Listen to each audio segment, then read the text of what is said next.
जय भीम नवोध्याय में अनिल सोले मध्य प्रदेश से लॉर्ड बुद्धा टीवी चैनल के लिए हम विशेष मुद्दों को लेकर अक्सर आपके बीच में अक्सर आते रहते हैं। आज हमारा जो विशेष मुद्दा ये है कि इस देश के अंदर अगर बाबा साहब अम्बेडकर की अगर बात की जाती है, क्योंकि अगर बाबा साहब अम्बेडकर इस देश में अगर ना होते, क्योंकि अगर बाबा साहब अम्बेडकर का जो संघर्ष है उस संघर्ष को लेकर आज हम यहाँ पे चर्चा कर रहे हैं। क्योंकि आधुनिक भारत के राष्ट्र निर्माण में बाबा साहब अम्बेडकर की जो भूमिका थी वो भूमिका कितनी थी। हमारे साथ में यहाँ पूर्व नगर निगम के अध्यक्ष गौरी शर्मा जी, ये बताइए क्या कहना चाहोगे।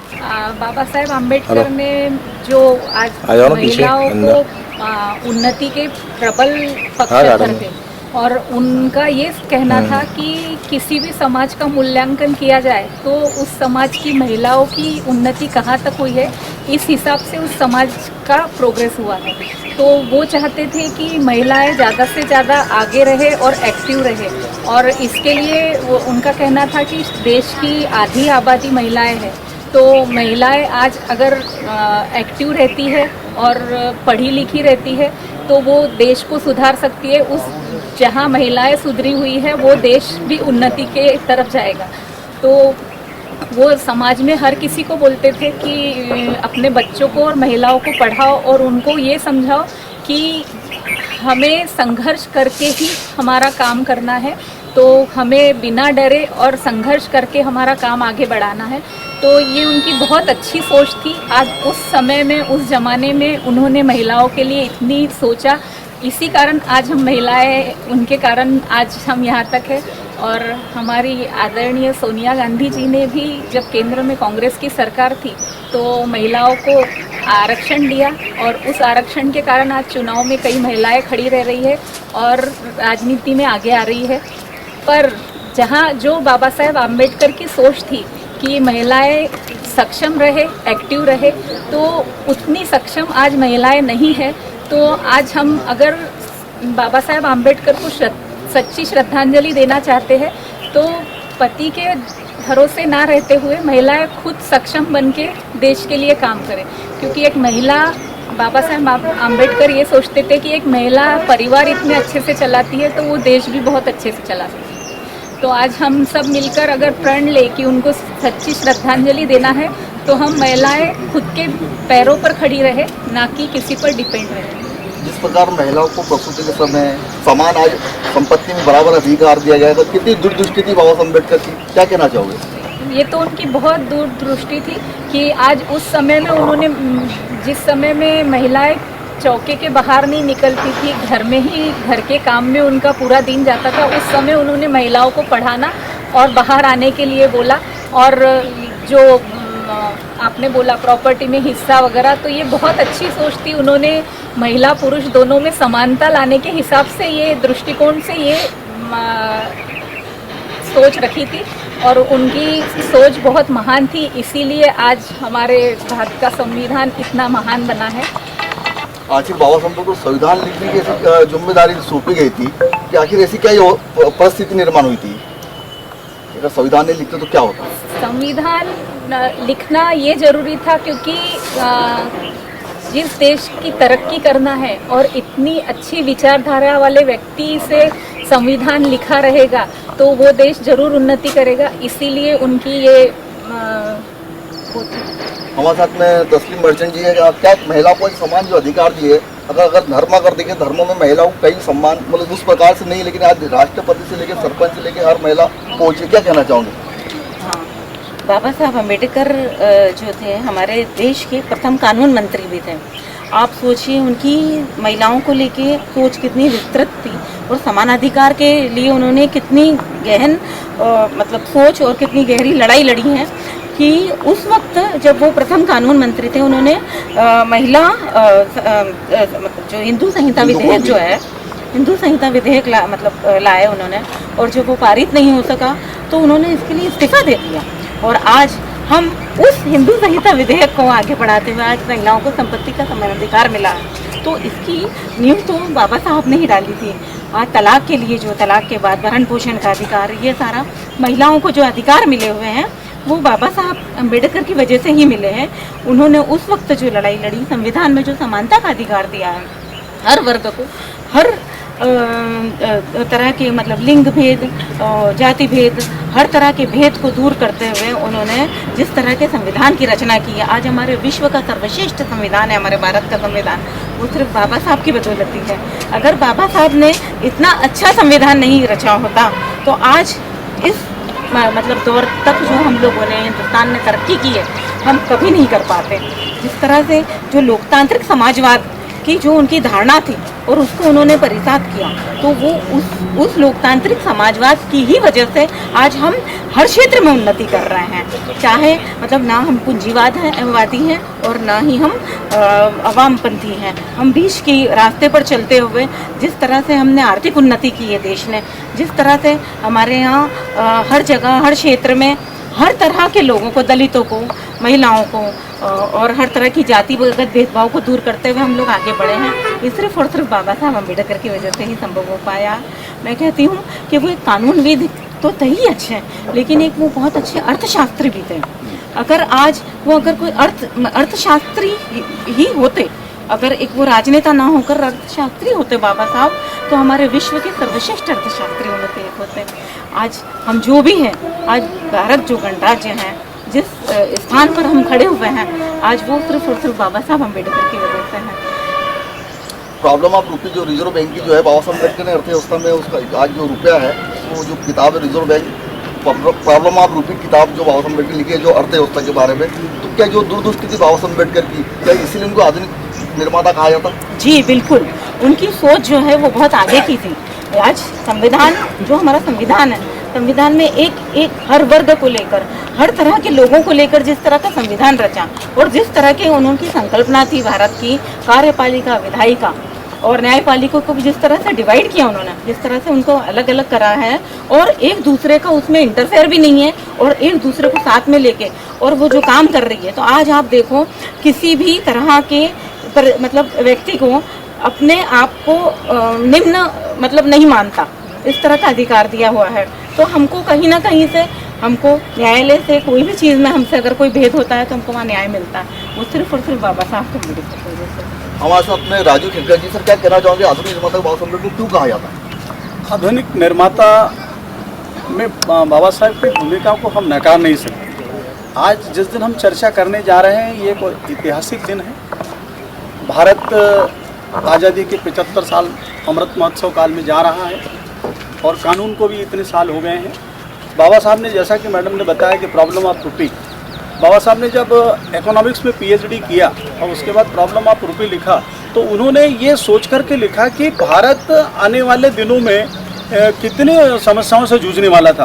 क्योंकि जब भारत आज़ाद हुआ तब भारत की आबादी क्या थी, आज हम 130 करोड़ के ऊपर हो गए हैं। तो भारत की अर्थव्यवस्था के लिए प्रॉब्लम ऑफ रुपी जो पुस्तक है, प्रत्येक भारतीय नागरिक ने उसको पढ़ना चाहिए और तभी हम समझ पाएंगे कि बाबा साहब एक सच्चे अर्थशास्त्री थे। जिस प्रकार से अगर आज हम देखा जाए कि जिस प्रकार डैम, विदेश नीति, मजदूरों के लिए तमाम समय घंटे, इस तमाम दूरदृष्टि रखी, इस पर क्या कहना चाहोगे? देखिए, भारतीय संविधान निर्माताओं में बाबा साहब की जो प्रमुख भूमिका रही है, तो उसके पीछे उनकी प्रकांड विद्वता है। उन्होंने भारत ही नहीं अपितु विश्व की सभी सामाजिक व्यवस्थाओं का, धर्मों का अध्ययन किया और अध्ययन करने के बाद भारत जैसे विशाल देश में जिसमें विभिन्न धर्म, पंथ, संप्रदाय, भाषा के लोग निवास करते हैं, उसमें कैसा व्यवस्था हो सकती है, उसका अध्ययन करने के बाद उनकी अध्ययन की गूढ़ता का परिचय मिलता है। ताकि वो कृषि के क्षेत्र में, आज वैद्यनाथ कमेटी 1950 से काम कर रही थी, लेकिन बाबा साहब ने तभी वैद्यनाथन कमेटी के बेस पर कर दिया कृषि के क्षेत्र में कि हमारा देश कृषि प्रधान देश है और कृषि प्रधान देश के लिए उसके जो उपज है उसके मूल्य का उसको एमएसपी ज़्यादा मिलना चाहिए। ये बाबा साहब ने तब सोच लिया था, जबकि अभी इतने सालों बाद वैद्यनाथन कमेटी के आधार पर यह सरकार एमएसपी के बारे में विचार करके किसानों को लाभ दिला रही है। रही बांध और सिंचाई व्यवस्था की बांध, तो बाबा साहब ने उस समय विचार कर लिया था कि इतनी नदियाँ, इतने पर्वत, इतना सब कुछ होने के बाद भी देश की इस विशालतम समृद्धि को कैसे सजाया जाए, उस हिसाब से उन्होंने वित्त आयोग में व्यवस्था करी। और आपको बता दूं कि नाबार्ड जैसी बैंक की उन्होंने स्थापना करके किसानों के हित में काम किया। धन्यवाद। हमारे साथ में एडवोकेट हनीफ भाई है। सर ये बताइए कि देश में कई जाति के, धर्म, कई लोग, लेकिन परिवार में आपसी में नहीं बैठे, लेकिन पूरा देश आज संविधान की वजह से एक नज़र आता, क्या कहना चाहोगे? देखिए, संविधान बाद में बना, सबसे पहले तो मैं एक बात कहना चाहूँगा कि जब हमारा देश अंग्रेज़ों की गुलामी से आज़ाद हुआ तो उसमें कई प्रकार के भारत निर्माता जिनके इतिहास हैं वो बने। उसमें से मेरा ये मानना है कि जो सबसे अच्छा इंसान था, क्योंकि समाज और आदम जाति में सबसे अच्छा इंसान होना, उसका एक प्रमाण, इंसानियत का प्रमाण और अच्छा इंसान होने का प्रमाण मेरी नज़र में बाबा साहब अम्बेडकर से बड़ा कोई इंसान ही नहीं। कई निर्माता आए, कई निर्माताओं ने अलग अलग पार्टियां बनाई, देश को आगे ले गए, पीछे ले गए, लेकिन बाबा साहब अपने दिमाग में इंसानों को और आदम जात को लेकर चलते थे। और जब उन्होंने ये अपना काम शुरू किया इंसानियत को रख कर, तो सबसे पहले उन्होंने ये काम किया कि इंसानों में कोई भेदभाव ना हो, उस बात को बहुत जोर दिया। क्योंकि हमारा जब देश आज़ाद हुआ तो राजा महाराजा और मुगल और अंग्रेज और ये और भेदभाव, जाति बिरादरी, ऊंच नीच, छोटा बड़ा, मैं बड़ा तू छोटा, तू नीच मैं ऊंचा, अनेक प्रकार के भेदभाव हमारे देश में आज़ादी के साथ साथ हमारे देश में आए। उन सारे भेदभाव को खत्म करने वाला मात्र हमारे हिंदुस्तान के सिर्फ निर्माताओं में से एक ही ऐसा निर्माता था जिसने अपने इंसानी रूप को और इंसानों को कैसा जीना चाहिए वो हमारे भारत देश को सिखाया। सबसे पहले उन्होंने जाति भेद का विरोध किया। हमारे देश के पहले विधि न्याय मंत्री वो बने।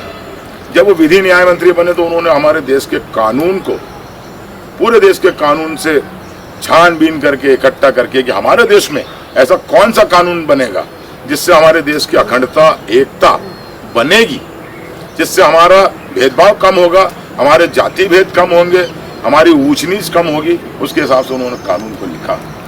आज उनका वो जो कानून उस जमाने का था 1951 का, आज उसका फायदा हम ले रहे हैं। हम इतने मॉडर्न टेक्नोलॉजी में है लेकिन कानून वही चल रहा है।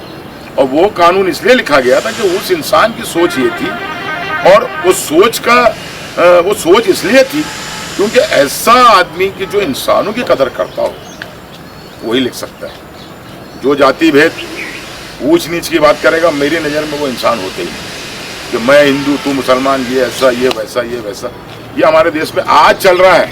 उस जमाने में उन्होंने ख़त्म करते करते लाया, लेकिन आज की परिस्थितियों में हम जैसे जैसे आधुनिकीकरण में जा रहे हैं वैसे वैसे हम इन सब बातों में घुसते जा रहे हैं। इससे हमारा देश पिछड़ रहा है। निर्माताओं का अपमान मानता हूँ मैं तो कि जिन्होंने अपनी ताकत, अपना पूरा जीवन, अपना पूरा दिमाग, अपने बाल बच्चों को छोड़कर देश के पीछे लगाया, ऐसा संविधान बनाया कि जिससे पूरी दुनिया आज हैरान है कि भारत देश का संविधान बहुत ही बड़ा संविधान है। मैं एक वकील होने के नाते ये कहना चाहूँगा कि उनकी जो सोच थी वो आज किसी की सोच उनकी सोच से मिलती नहीं है, क्योंकि उन्होंने हर चीज़ को पूरा अध्ययन करके और हमारे देश के निर्माण में उनकी भूमिका, उसकी जितनी सराहना, जितनी तारीफ उनकी की जाए, मैं समझता हूँ कि हम आभारी रहेंगे हमेशा। पूरा हिंदुस्तान उनका आभारी रहेगा कि उन्होंने इस टाइप का संविधान बनाकर हमारे यहाँ के बहुत सारी ऐसी प्रॉब्लम थी जो अगर वो बाबा साहब अम्बेडकर नहीं होते तो मेरे ख्याल से अंग्रेज़ों के जाने के बाद भी हमारा देश गुलाम होता। अधिकार नहीं रहते लोगों को, महिलाओं को अधिकार नहीं होता, समाज किधर भी जाता कोई भी उस पर कब्जा करता, एक टुकड़ियों में बढ़ जाते हम। लेकिन उनका वो जो कानून का उन्होंने निर्माण किया, उसमें उन्होंने जो कैटेगरीज बनाई और जो अलग अलग धाराओं में हमारे देश में वो कानून बनाकर उन्होंने महिलाओं का अधिकार, मजदूरों का अधिकार, समाज में आपको कैसे रहना है, आपका क्या अधिकार है, कौन ऊंचा कौन नीचा है, कोई ऊंचा नहीं है, कोई नीचा नहीं है। संविधान की नज़र में सभी एक समान है और इसका पूरा की पूरा श्रेय बाबा साहब अम्बेडकर को जाता हूँ। मैं उनकी बहुत दिल से इज्जत करता हूँ। मैं चाहता हूँ कि आज के ज़माने अगर ऐसा बाबा साहब अम्बेडकर आए तो हमारा देश जिस परिस्थितियों में गुजर रहा है वो वापस हो जाएगा और हम उसी परिस्थितियों में आ जाएंगे जो बाबा साहब अम्बेडकर ने उसकी शुरुआत की थी। और एक चीज़ बताते चलूँ कि ये सारी चीज़ें वही कर सकता है जो दिल से इंसान हो, इंसान की कदर करे। जय भीम, जय भारत, जय संविधान। हमारे साथ में बिस्मिल्लाह खान साहब है। सर ये बताइए कि बाबा साहब को आधुनिक निर्माता कहा जाता है, क्यों कहा जाता है, क्या वजह? सबसे पहले सभी फूले साहू अम्बेडकर विचारधारा में विश्वास रखने वाले भारतवासियों को जय भीम। डॉक्टर बाबा साहब अम्बेडकर को आधुनिक निर्माता इसलिए कहा जाता है कि देश हमारा 15 अगस्त को आज़ाद हुआ, लेकिन भारत के लोग 26 जनवरी को आज़ाद हुए। देश को आज़ादी अंग्रेज़ों से मिल गई, मुक्ति मिल गई, लेकिन डॉक्टर बाबा साहब अम्बेडकर ने संविधान लिखा। जब संविधान 26 जनवरी को लागू हुआ तब जाके हमें आज़ादी मिली। और डॉक्टर बाबा साहब अम्बेडकर को आधुनिक निर्माता इसलिए कहा जाता है कि बहुत ही लंबी सोच, दूर की सोच रखते हुए, ऐसा नहीं हम तो कहते हैं कि संविधान डॉक्टर बाबा साहब अम्बेडकर ने लिखा, ये बात सभी लोग जानते हैं, लेकिन लोग ये नहीं जानते कि संविधान लिखने के लिए डॉक्टर बाबा साहब अम्बेडकर को कितनी अड़चनें आई। ऐसा नहीं कहा गया, ऐसा बुलाया नहीं गया डॉक्टर बाबा साहब अम्बेडकर को कि आइए आप संविधान लिखिए, लेकिन डॉक्टर बाबा साहब अम्बेडकर को संविधान लिखने के लिए बहुत ही ज़्यादा संघर्ष करना पड़ा, तब जाके इस देश के अंदर एक अच्छा, एक मुकम्मल, एक मजबूत संविधान मिला है। आज संविधान को हम इसी तरीके से खाली यूज़ करते हैं कि हमारा फ़ायदा होता है तो हम संविधान की बात करते हैं, जहाँ हमको परेशानी आती है तो हम संविधान की बात करते हैं, जहाँ हमको कुछ अपने नुकसान होता है या हम पे जुल्म सितम होता है तो हम संविधान को लेकर डॉक्टर बाबा साहब अम्बेडकर के फ़ोटो को छाती से लगाते हैं। लेकिन हम ये नहीं सोचते कि डॉक्टर बाबा साहब अम्बेडकर को हम दुख के टाइम पे नहीं, सुख के टाइम पे भी डॉक्टर बाबा साहब अम्बेडकर को हम छाती से लगाना चाहिए। और भारत आधुनिकता के अंदर आया है तो डॉक्टर बाबा साहब अम्बेडकर की वजह से आया है, नहीं तो आज अगर संविधान नहीं होता, आज देश की परिस्थिति को देखिए, संविधान है लेकिन आज भी संविधान का मजाक उड़ाया जा रहा है, आज भी लोग संविधान को मानते नहीं हैं, आज भी संविधान के खिलाफ में सरकारें काम कर रही हैं, इस देश के अंदर जुल्म सितम हो रहे हैं, लोग संविधान की बात कर रहे हैं, लेकिन संविधान को मानने वाली और संविधान पर चलने वाली सरकारें नहीं हुई। जब तक के डॉक्टर बाबा साहब अम्बेडकर ने ये पहले से ही सोच लिया था कि आने वाले समय के अंदर जो होना है कि ऐसा होगा, इसीलिए डॉक्टर बाबा साहब अम्बेडकर ने एक अच्छा संविधान लिखकर हमें इस देश के अंदर दिया। अगर वो संविधान नहीं होता तो आज हम एक जगह इकट्ठे नहीं होते, आज हम एक दूसरे के साथ खड़े नहीं होते, आज इस देश की हालत ये होती कि हर इंसान एक दूसरे इंसान को मारता नजर आता, काटता नजर आता, लेकिन संविधान ने ऐसा बांध के रखा है कि इंसान तो इंसान, हम एक जानवर को भी नहीं मार सकते। हमारे साथ में जौहरी जी है सर, क्या कहना चाहोगे?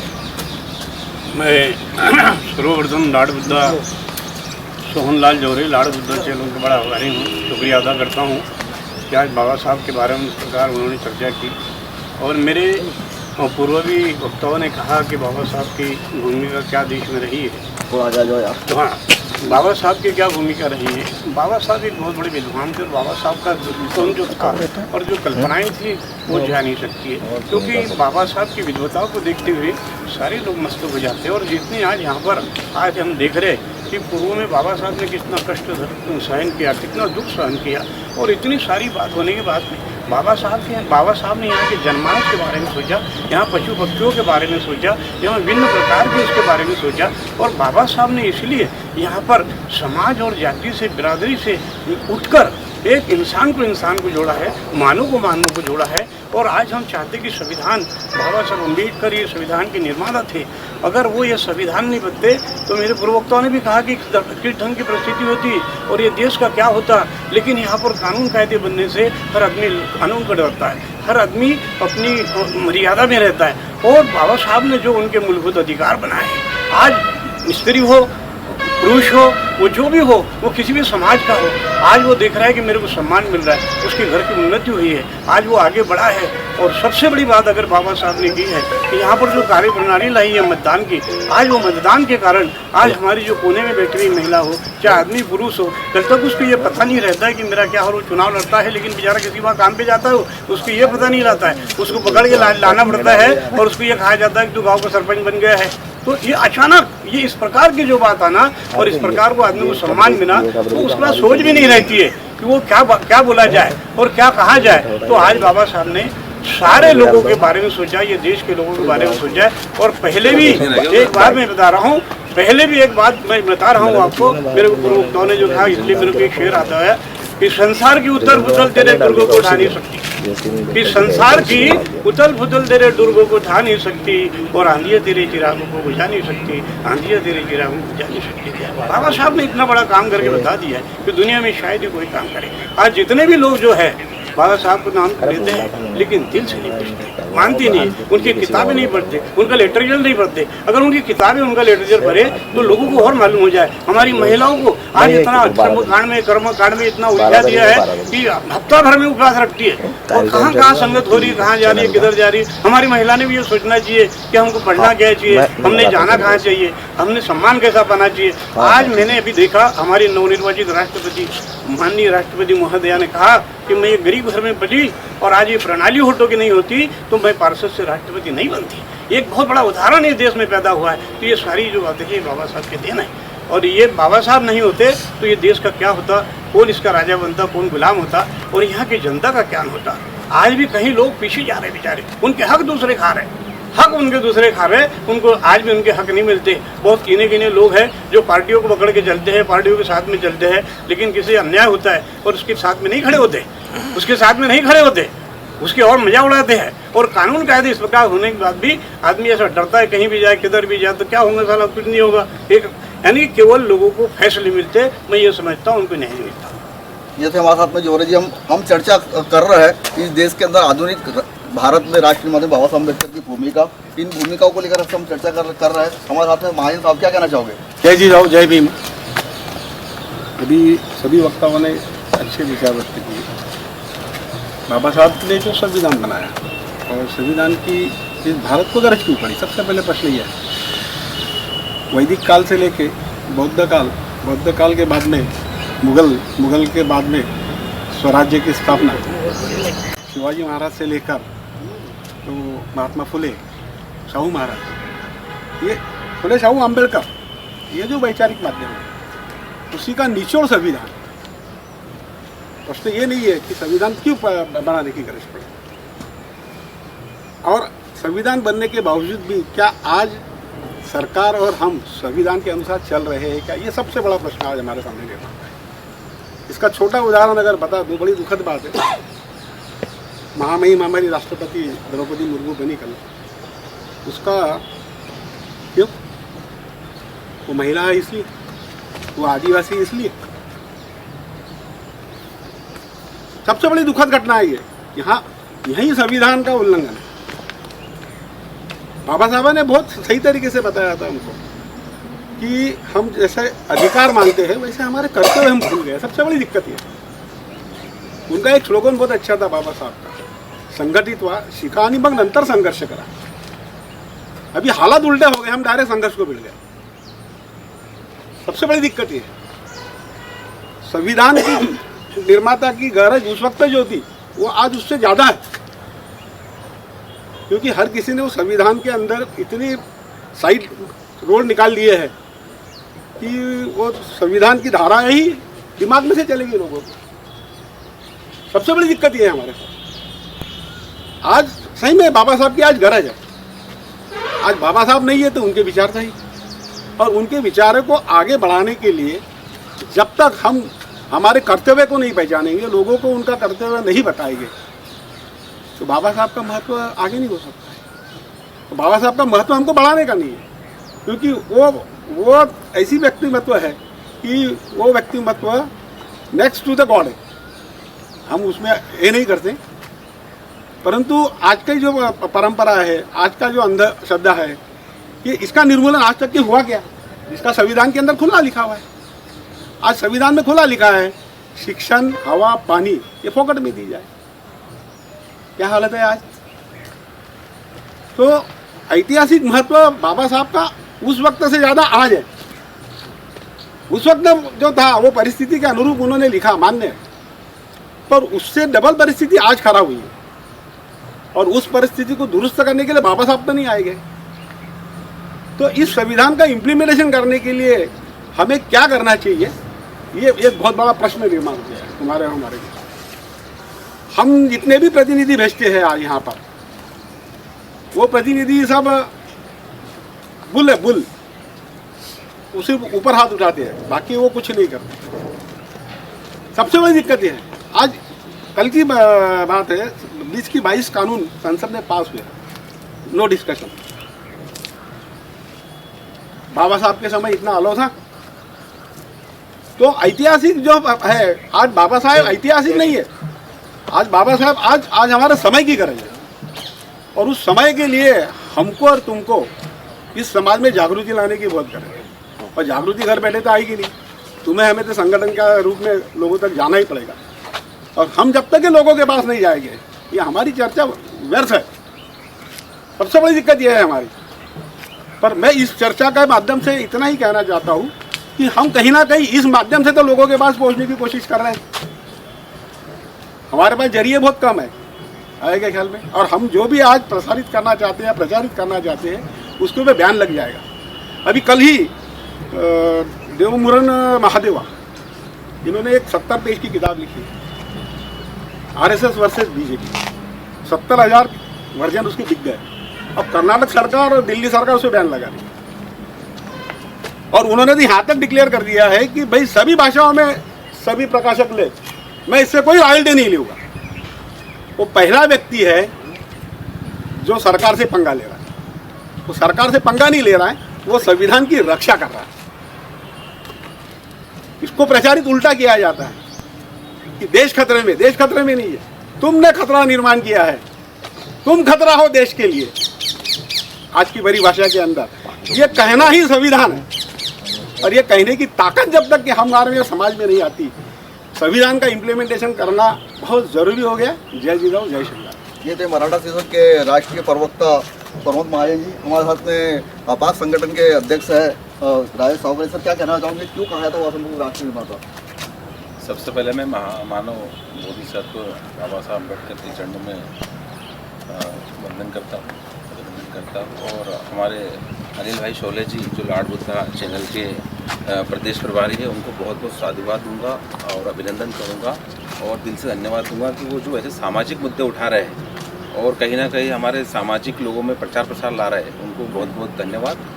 और जैसा कि हमारा आज का टॉपिक है कि राष्ट्र निर्माता में हमारे बाबा साहब का क्या योगदान है, तो मैं कहना चाहूँगा कि सबसे पहले जब बाबा साहब कानून मंत्री थे, तो सबसे पहला हमारा जो दलित समाज का एक व्यक्ति IAS बना, तो उस IAS को जो है वो बाबा साहब ने याद किया कि उस IAS से मुझे मिलना है, हमें मिलवाइए। तो जब वो IAS महोदय को संदेशा दिया गया, जब वो आए बाबा साहब के पास मिलने के लिए, तो उन्होंने सोचा कि भाई कहीं ना कहीं मुझसे कुछ काम होगा बाबा साहब को, या कुछ ना कुछ वो मुझसे चाह रहे होंगे। तो जब बाबा साहब से वो मिलने गए, तो बाबा साहब जो है वो पेपर का वाचन कर रहे थे, पेपर पढ़ रहे थे। तो बाबा साहब ने देखा कि अच्छा आप नए नए IAS बनो, बैठो बोले। तो बाबा साहब ने केवल एक ही बात कही उनसे कि जहाँ आप IAS बने हो, जहाँ आप बस्तियों में रहे हो, कुछ नहीं करना है, आपको हफ्ते में एक बार जो है वहाँ पर राउंड मारना है। ठीक है, उसने बात सुन ली। फिर भी वो बंदा जो है वो खड़ा होकर बाबा साहब के पास में खड़ा हो गया। बाबा साहब जो है वो फिर पेपर का वाचन करने लग गए। आधे घंटे बाद में उस बंदे ने IAS ने फिर पूछा कि बाबा साहब मेरा काम हो गया? बोले ठीक है जाओ। बोले आप नहीं? बोले बाबा साहब और कुछ काम हो तो बताइए मुझे आप। तो बाबा साहब ने उसको बोला कि आप बैठिए। तो बाबा साहब से जब उन्होंने ऐसा पूछा कि भाई आप मुझे क्या करना है, तो बाबा साहब ने उसे एक ही बात बोली कि मैं आपको आपके जो पुराने दिन हैं वो आप देखिए कि आप जब जाओगे लाल बत्ती की गाड़ी में, जो आपको संविधान ने दिया है, जब आपको बहुत सारी माताएं बहनें कपड़े धोते हुए दिखेगी, उनके बच्चे खेलते हुए दिखेंगे। फिर आप आगे जाओगे तो बहुत सारे हमारे ग्रामीण क्षेत्र के लोग, कोई पंचर की दुकान, कोई किराना दुकान दिखेगी। तो बोले फिर उसके बाद में क्या होगा? तो बोले उसके बाद में ये होगा कि जो बच्चा कल से हमारे सामने घूमता था, वो आज इतनी बड़ी गाड़ी में लेके आया है, लाल बत्ती की गाड़ी में। तो जब ये बच्चा बन सकता है IAS, तो हमारे बच्चे क्यों नहीं बने? तो ये आप जो है प्रेरणा स्वरूप बनोगे, और वो प्रेरणा जो है वो महिलाओं में, उन पुरुषों में और उन बच्चों में आएगी कि हमारे ही बस्ती का एक बच्चा IAS बना, और हम भी उसके लिए ऐसे प्रयत्न करेंगे कि हम भी पढ़ लिख कर जो है वो शिक्षित बने, और ऐसी नई नई कर्मचारियों के लगकर जो है वो हमारा काम करेंगे। तो जैसा हमारा टॉपिक है कि बाबा साहब ने हमारे देश में क्या योगदान दिया है, तो चूँकि मैं भी एक अधिकारी कर्मचारी हूँ, और कर्मचारी संगठन की हम लोग राजनीति करते हैं, और हमारे कर्मचारियों को जहाँ पर कुछ भी मांगे मनवाना हो तो हम लोग हमेशा खड़े रहते हैं। तो आपके चैनल के माध्यम से मैं बहुत ही प्रसन्न हूँ और यही बात कहूँगा कि सबसे पहले तो रोजगार कार्यालय जो स्थापना की है वो बाबा साहब ने की है। भारतीय रिजर्व बैंक की स्थापना उन्होंने की है। जब वो कानून मंत्री थे तो 12 घंटे जो मजदूरों को जो है वो काम करना पड़ता था, 8 घंटे बाबा साहब ने किए। और औद्योगिक क्षेत्र में बहुत सारे औद्योगिक स्थापना करी। तुम्हारा दामोदर घाटी परियोजना है और अनेक प्रकार के बांध है वो भी उन्होंने बनवाए।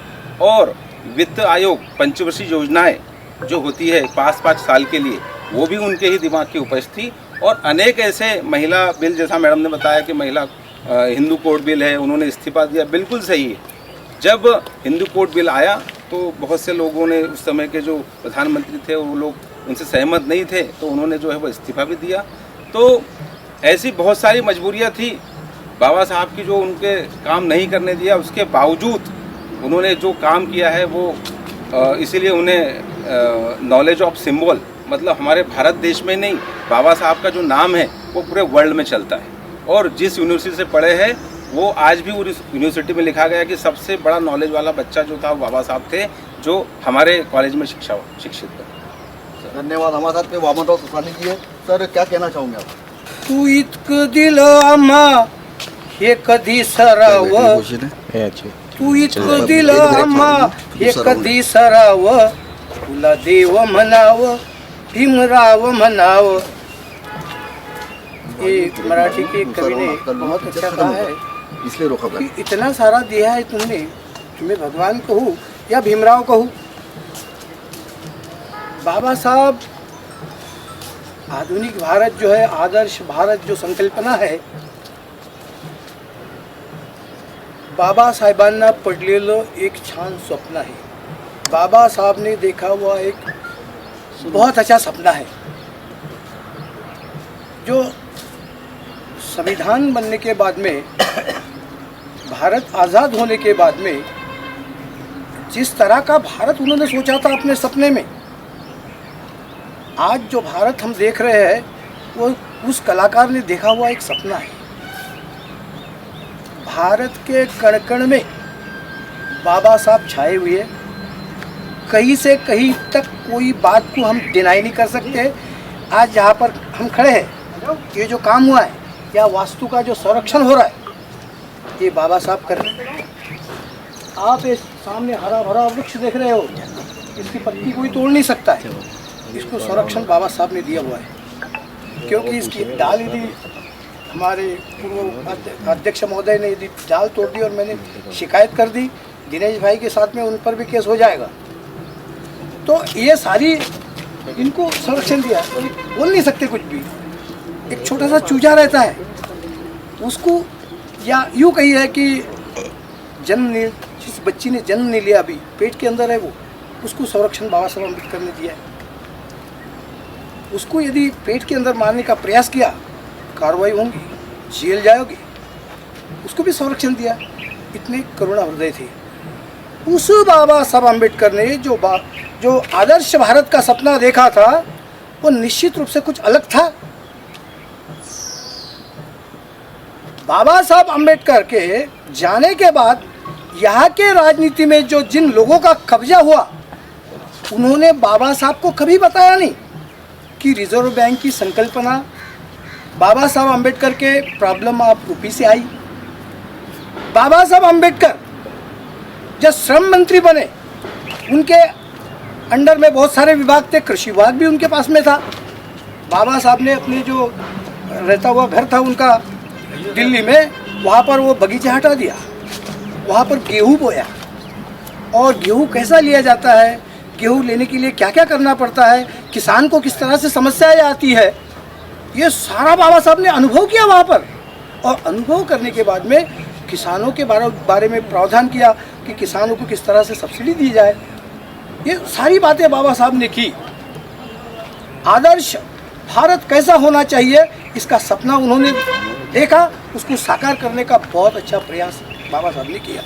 मैं नहीं समझता कि ये जैसे जो नवरत्न कंपनियां थी हमारी, हिंदुस्तान पेट्रोलियम, भारत पेट्रोलियम और भी बहुत सारी जो कंपनियां थी स्थापित की थी, ये बाबा साहब की संकल्पना थी। बहुत सारी बातें यहाँ पर हो चुकी है, चर्चा इनके बारे में बहुत अच्छी थी। बाबा साहब ने संविधान लिखा, संविधान में एक बात बहुत अच्छी लिखी, we the people of India, हम भारत के लोग। हम भारत के लोग बोलने से ही हम गौरवान्वित महसूस करते हैं, हमको लगता है कि हम भारत के लोग कुछ भी है। ये गरिमा हमें बाबा साहब ने at the startup of constitution शुरुआत में ही दे दी हमारे, we the people of India, हम भारत के लोग। लगता है कुछ है, हमारी जिम्मेदारी बनती है।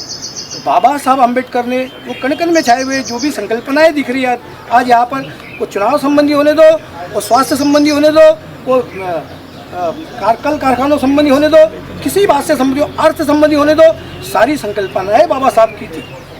वो प्राइम मिनिस्टर नहीं बने यहाँ पर, लेकिन इम्प्लीमेंट उनके अनुसार हुआ, हो रहा है। लेकिन कहीं कहीं पर अपनी राजनीति, अपना स्वार्थ के कारण उनका इम्प्लीमेंट बराबर नहीं हो पा रहा है। इसलिए आज भारत के बहुत सारे लोग इन विधाओं से वंचित है। ये हमारी, जब हमें ये बाबा साहब बोलते हैं कि we the people of India, मैं धन्यवाद देना चाहूँगा कि इस चर्चा में बहुत अच्छे लोग शामिल हुए, उन्होंने पढ़कर आए, बाबा साहब को पढ़ रहे। ये अच्छे संकेत है कि कल की तारीख में बाबा साहब अम्बेडकर भारत में स्थापित होंगे। और जिस दिन बाबा साहब स्थापित होंगे भारत में, बिकॉज मैं नहीं मानता कि बाबा साहब हमारे बीच में से गए हुए हैं, बिकॉज और death Ambedkar is more dangerous than life. मरे हुए अम्बेडकर जो है वो जिंदा अम्बेडकर से बहुत खतरनाक भी है, और वो अभी हमारे बीच में भी है। इसलिए मैं चाहता हूँ कि उन्हें प्रस्तापित करने की जरूरत है। सिर्फ वो हर कदम तुम्हारा साथ देंगे, संविधान तुम्हारा साथ देगा, और हमारी जिम्मेदारी बन जाती है, क्योंकि हमारे गौरवान्वित किया बाबा साहब ने, we the people of India. ये जब तक नहीं होगा, क्योंकि हमारा कर्तव्य इसलिए भी बन जाता है कि हम भारत के लोग हैं, भारत की रक्षा करना हमारा काम है, भारत को सजाना हमारा काम है, भारत को सुरक्षित रखना हमारा काम है। ये हमारा कर्तव्य है। सिर्फ राजनीति के लिए और सिर्फ हमारे स्वार्थ के लिए यदि हम बाबा साहब का नाम लेते हैं तो ये कोई बड़ी बात नहीं है।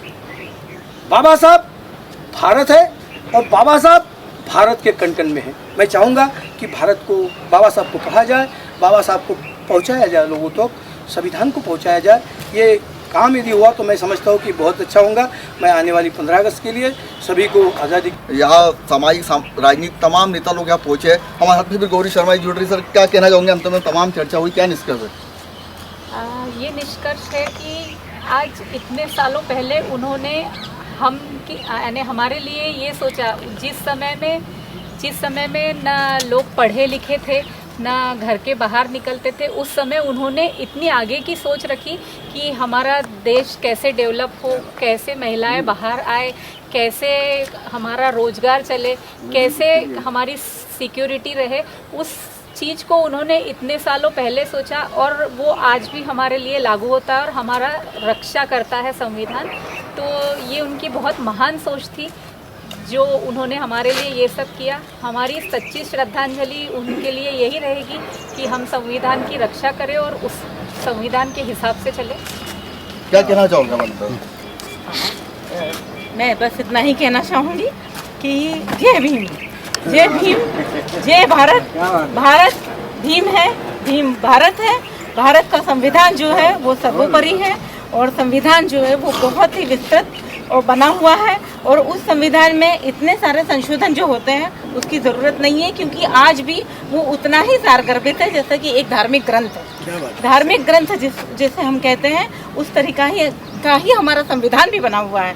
और हमको हमारे बाबा साहब को सच्ची श्रद्धांजलि बस यही है कि हम उस संविधान की रक्षा करें, और आज के दौर में जिस तरीके की जो फिदा फैली हुई है उसको, संविधान को विकृत करने की, उससे हम अपने संविधान को, हम भारत के लोग ही उसको बचा रहे हैं, और हम भारत के लोग ही उसको बचाते रहेंगे।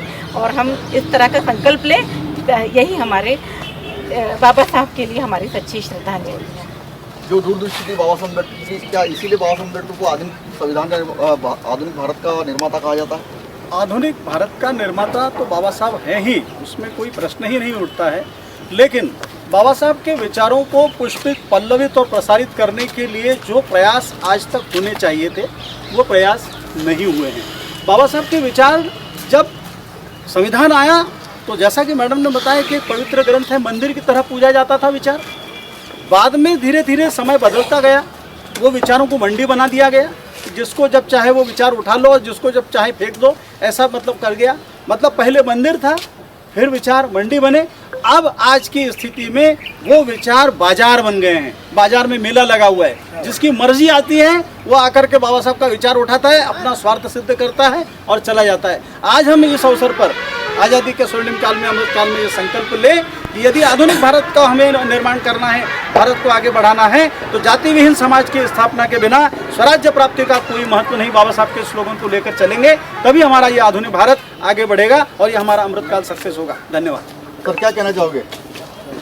आज जो है मैं आपके लॉर्ड बुद्धा चैनल के माध्यम से यही कहना चाहूँगा कि भारत देश में बिना संविधान के होना संभव नहीं था। अगर हमारे भारत देश में संविधान नहीं रहता तो आज हम जिस ज़मीन पे खड़े हैं उस ज़मीन पर नहीं खड़े होते। जो हम हवा ले रहे हैं वो हवा नहीं ले पाते, जिस मकान में रह रहे वो मकान में ही हमको नहीं मिलता।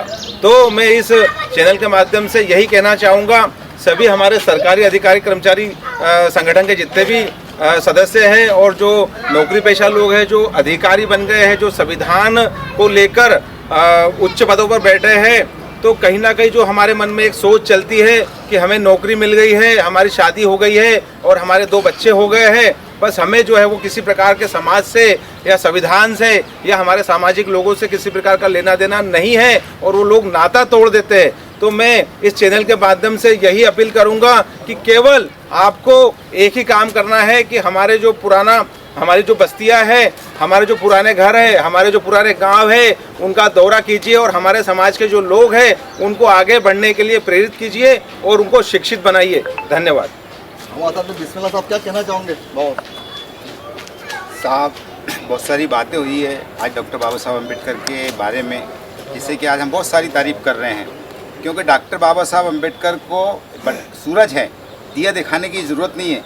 जो हम डॉक्टर बाबा साहब अम्बेडकर के नाम से आज हम आज़ाद हैं, आज उनके संविधान से आज़ाद हैं, तो हमारा भी कर्तव्य बनता है कि हम डॉक्टर बाबा साहब अम्बेडकर के विचारों को फैलाने का काम करें। और जो लोग डॉक्टर बाबा साहब अम्बेडकर की वजह से फ़ायदे उठा रहे हैं, जो लोग अपने परिवार में ही सिमटे हुए हैं, उनका भी काम बनता है कि वो डॉक्टर बाबा साहब अम्बेडकर के विचारों को पहुँचाए, क्योंकि डॉक्टर बाबा साहब अम्बेडकर ना होते तो आज हम लोग आज़ाद ना होते। इससे पहले भी मैंने कहा है कि देश 15 अगस्त को आज़ाद हुआ है, लेकिन हम लोग भारत के 26 जनवरी को आज़ाद हुए, क्योंकि भारत का संविधान उस दिन लागू हुआ है। एक शेर डॉक्टर बाबा साहब अम्बेडकर की शान में कहना चाहूँगा कि आला ना कोई अदना, आला ना कोई अदना, सब भारत में बराबर, आला ना कोई अदना, सब भारत में बराबर, ऐसा संविधान देकर रस्म दुहाई मिटा दी और मुबारक हो तुमको डॉक्टर बाबा साहब अम्बेडकर कि भारत की तुमने गोया तकदीर ही जगा दी, भारत की गोया तुमने तकदीर ही जगा दी। जय भीम। क्या कहना चाहोगे सब? जय सर।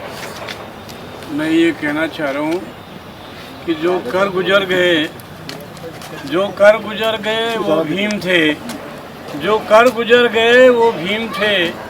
हमने तो इतिहास पढ़ा है, अरे दुनिया बदल गए वो जय भीम थे, दुनिया बदल गए वो जय भीम थे।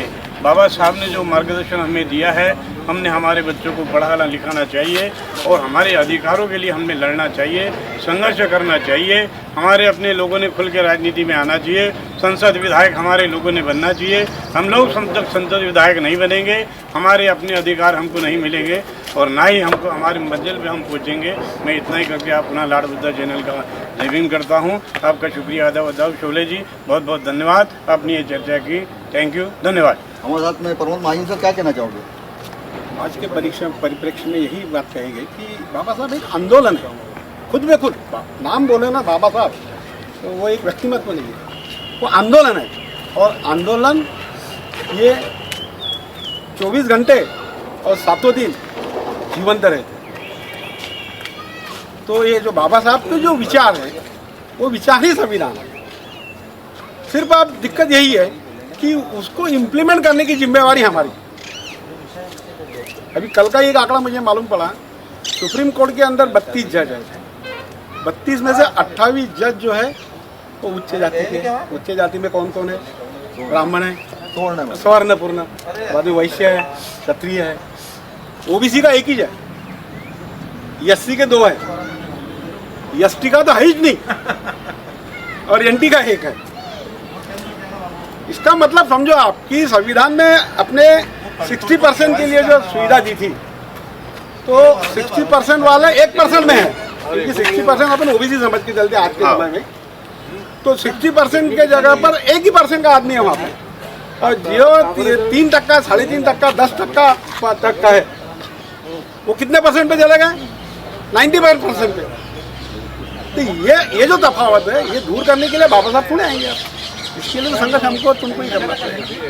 तो वो चरित्र से हमको सीख लेना है, वो जो संघर्ष उस वक्त उन्होंने किया उनको भी तकलीफें आई ना, ऐसा नहीं है कि उनको तकलीफें नहीं आई, तो वही तकलीफें हमको भी झेलना है। और आने वाली पीढ़ी कम से कम बाबा साहब के नाम उनके तक के पहुँचे, इतनी तो जागृति लाओ। जय श्री राम, जय शिव राय। हमारे साथ में अमन सदानी जी, क्या कहना चाहोगे? सर मैं यही कहना चाहूँगा कि आप चर्चा लेते हैं और प्रासंगिकता के ऊपर लिखे, बहुत बड़ी बात है मेरे लिए। लॉर्ड बुद्धा चैनल पर इस तरह के जो विषय लिए जाते हैं ये बहुत ही अच्छे और प्रासंगिक रहते हैं। यहाँ पर मैं कहना चाहूँगा बाबा साहब जैसे अभी मेरे पूर्व वक्ताओं ने कहा, एक आंदोलन निश्चित रूप से बरसों से ये चले आ रहा इतिहास है, क्रांति और प्रतिक्रांति का संघर्ष। बाबा साहब ने क्रांति कर दी, क्रांति का चक्र जो है वो घुमा दिया है। उसके उपरांत, उनके जाने के उपरांत प्रतिक्रांति करने की बहुत सारी कोशिशें हो रही है, वो प्रयास चल रहे जबरदस्त, हो नहीं पा रही है, क्योंकि बाबा साहब को समझने वाले, बाबा साहब के क्रांति पर्व की रक्षा करने वाले लोग पैदा हो गए। ये बहुत अच्छा संकेत है, लेकिन वो लोग और बढ़े, प्रचार प्रसार हो बाबा साहब का, उनके विचारों का। निश्चित रूप से जो प्रतिक्रांति करने वाले लोग हैं वो सक्सेस नहीं हो पाएंगे। और बाबा साहब ने जो भारत का सपना देखा था, आधुनिक भारत का सपना देखा था, आदर्श भारत का सपना देखा था, वो निश्चित रूप से साकार होगा। इन्हीं शब्दों के साथ मैं पुनः धन्यवाद, साधुवाद देना चाहूँगा लॉर्ड बुद्धा टीवी को।